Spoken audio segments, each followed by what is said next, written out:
Hi, my name is Rachael Eben with 8th Mountain Ranch, and you are watching the 8th episode of Outside the Round Pen. Last time we talked about miscommunication and the power of a leader taking responsibility of something, but not and ownership versus ownership when they make a mistake, and how you can work through that, and how you're not a failure when you make a mistake in an area and you're able to grow through that.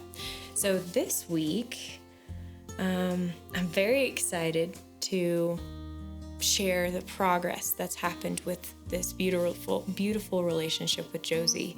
And I'm going to start by sharing a scripture, and then from there we'll kind of build on it. But I'll just tell you right now as a preface, it was pretty incredible how much trust I've gained in just these last couple times of working with her, and even with what happened in the last episode that I disclosed. So I'm going to go to Philippians 3:13 through 15. And this is Paul commissioning the church. And it's basically, I'm going to start a little ways into the verse, but this one thing I do, forget those things which are behind, and reaching forth unto those things which are before. Press towards the mark for the prize of the high calling of God in Jesus Christ. Let us therefore, as many as would be perfect, be thus minded, and if anything be otherwise, if you be otherwise minded, God shall reveal this unto you. So I'm going to focus more on that middle part. A lot of people have heard this one, press on to your race, finish your race. Well, it's even used in sports, right? You don't end your race half-heartedly. A sport, like someone winning or succeeding or losing in a sport, can be milliseconds, and that could be made up in the way that you finish something. And so it's a powerful visual when you're looking at that in the world standpoint, but I'm not by any means done with Josie or with my walk with the Lord. Both of those are a continuous and ongoing thing, but it's the metaphor of when you end a season or when you go to the end of something, what does it look like to continue to finish that well and to be able to be launched into the next thing well? And that's kind of what I want to focus on, what I want to delve into today, because what happened with Josie is just incredible. This whole premise, though, of not focusing on what happened in your past, not letting that define you. You can hold it in, consideration, but if you are locked into that, I know there's a phrase or saying that a lot of people will use it. There's a reason that you have you have a large windshield and then only 3 little mirrors that look backwards in a car, right? You're not supposed to spend the majority of your time looking backwards. You're supposed to spend it looking forward, because if you continuously look backwards, you will wreck because you can't see where you're going and you have enough momentum moving forward. There's no such thing as a stagnant thought. There's no such thing as a stagnant moment. You are continuously either moving forward or moving backward in your thought life and all of that, especially with your walk with the Lord. But there is a reason we are supposed to focus on what's in our future. And that is scary sometimes, especially when your past is super, super heavy and you're wrestling with it and you don't know what it's going to look like, because we don't have the foresight to be able to know everything that's going to happen, right? That is up to the Lord. He knows a lot of those things, but we still there's free will. There are people around us that have free will. And so there's so many variables. We aren't guaranteed a roadmap of every single second of our life. But when we look at our past, right, hindsight is 20/20. So you can be looking at that and you can analyze that and to a level that's unhealthy, and then you aren't able to look at your future and you aren't able to see where the Lord is taking you with health, and then you get stuck and you're moving backwards instead of forward, and He's not able to drag you. He's not going to drag you into something new when you have your foot, you're fully stopped, like I'm not going anywhere.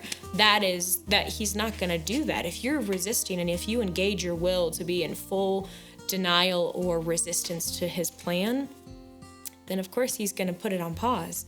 It's still his plan for you, but you have to partner with it, which has been a theme right through this whole time. That's what I'm doing with Josie, is you have to engage and say, yes, I know this is terrifying. This doesn't look like anything I've ever experienced before. But at the same time, what I did experience wasn't safe. You have to take all of that and wrap it into a ball and give it to him. And then from there, allow him to guide you through it. And when there are pieces that surface with your past, you have to let him massage that away and work through it and heal through it, because otherwise you're not going to be able to receive the fullness of what he has in store for you in your future. So he gives us a hope and a future, not a hope and a past, right? We are defined by what we're willing to partner with today. We are not defined by our past if we don't choose to allow it to be our definition of who we are, our identity. If you make your identity in, I'm sick, I went through this trauma, XYZ, name it. There's tons of different ways that you can define that. But if you choose to partner with that as part of your identity, then yeah, you're not going to be able to walk free in that. And so when we press on for the prize that lies ahead, right? It's such a really powerful thing, because you're not focusing on what the world might define you as, which is in your past. So in Isaiah 29:11, it also talks about and references this, and it references it throughout the whole word, that there's so much wisdom to having vision and forethought and knowing where you're going, because without that you perish. Because as I think, when you're looking at the way that the Lord works with us and the way that he's talked to the Israelites and all of this, when you look at your past, there's wisdom to acknowledging it, and there's wisdom to not completely denying it ever happened. Denial is not the same as healing, right? You don't have to completely forget it. That's not the heart of the Lord, because that's not healthy. You have to be able to put it in perspective, and he can heal your heart from the parts of it that are unhealthy or were unjust. And he's the one that fights for you, but you have to, like I said, you have to choose and accept him to be the one that's going to create your identity in the future and the plans and the purposes that he has for you, right? He has a good plan and good intentions for you. So transitioning over to Josie, that's exactly what has happened every single time I've worked with her, right? But this time we walked off her map. So she has, at least for the last several years, not been off this property. And this was the first time that she left. We walked her off the property and brought her into the round pen, which is a new environment, right? Completely new environment for her. She has never even set foot on this property, let alone been in my round pen. And that could have been absolutely terrifying for her. It might be familiar, right? We don't know her past, but there was enough health and trust in my relationship with her that she was okay with allowing me to throw a ton of new things at her. Not new in the sense she's never seen them, but new in the sense of the environment. Everything about what she's done is completely uncharted. She has no premise for what's safe and what's not outside of her relationship with me. I am the only consistent when she stepped into that round pen. And when we do that, right, when the Lord calls us into the future, out of that season of the past that we might finish, we finish strong by partnering with him and trusting him. But when we walk into our new season, it's not necessarily easy. But just because something's uncomfortable doesn't mean it's dangerous. And that was a big deal for her. And she handled it absolutely so far beyond my expectation. And I expected a lot from her, and I was fully prepared to deal with her in all of her emotional insanity, panicking, any kind of explosion of, oh my gosh, this is too much. I can't handle, this is either, related to something that was scary in her memory, or who knows. I was prepared for all of that. And what I got was just trust and her going, okay, I'm not necessarily sold on this idea. I wouldn't have necessarily chosen this on my own, but because I can trust your leadership and because I can trust that you have good intentions for me, I think I'm okay. I rubbed her down. I worked her in this round pen in a way that I haven't really been able to work with her directly in her paddock, and got a saddle pad and a saddle on her. And that's huge because, again, I don't want to speak too much into her past, but she has not had a healthy conversation around riders, at least recently. And so for her to trust me and completely, like, she was unfazed, like just chill as all could be, just being okay with my leadership and me going, can you trust me? I know this might be scary, but can you trust me in this? And she was completely good with that. And that is so powerful. And I know that that's not necessarily as much about her, but this is something the Lord's been working with me on. It's something that a lot of the people around me, the Lord's been working with them on, that what does it look like for him to call you off your map?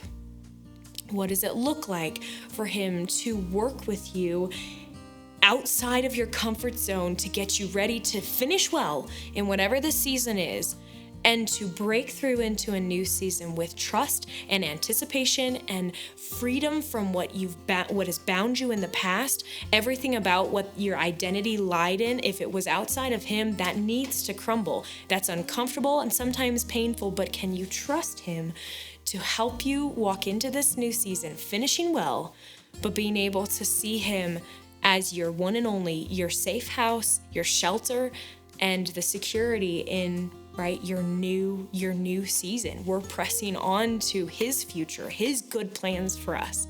And so I want to commend you in that, and I want to encourage you, and I'm going to be doing the same, that there is a pinnacle of timing that's coming to a head right now, and you are being asked to walk off your map in some way, and you have no certainty of what that might look like. You might have a vague idea, but he does. And can you trust him in that?